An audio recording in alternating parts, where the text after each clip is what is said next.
Share ko lang po sa inyo guys itong mini amplifier na bili ko online, 200 plus kasama shipping fee, nasa 280. Ang liit, di ba guys, mini lang, nasa ano lang to 3.5 inches. Ang maganda dito, may kasamang may salpakan ng microphone, tapos support din ng USB and TF card. Mayroong pihitan ng volume, treble, and then bass. Pwede din to sa DC na 12 volts to 24 volts, and then sa AC 220. Ito yung likod nya. Dito sasalpak yung woofer, may speaker, tsaka tweeter.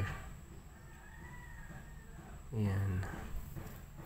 Ano daw to guys, malakas din to kasi 30 watts. Pwede dito ikabit na speaker.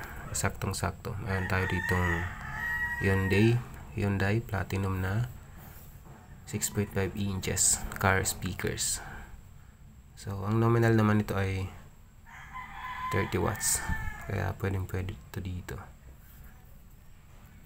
Sa mga naghahanap dyan ng murang mini amplifier, pwede nyo itong i-consider.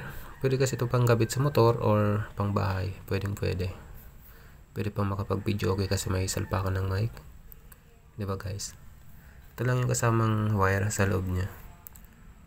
Isa lang para sa woofer.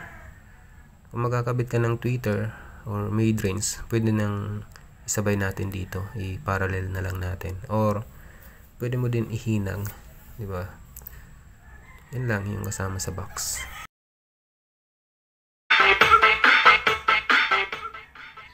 Kayang-kaya niya guys, di ba? Hindi ko nga maisagad. Ngayon, subukan nating mag-sound test gamit itong 5.25 inches speaker woofer na may nominal 25 watts. Palagay ko swak ito dito sa mini ampli na nabili ko. Malakas din. DJ RJ, Rabaco.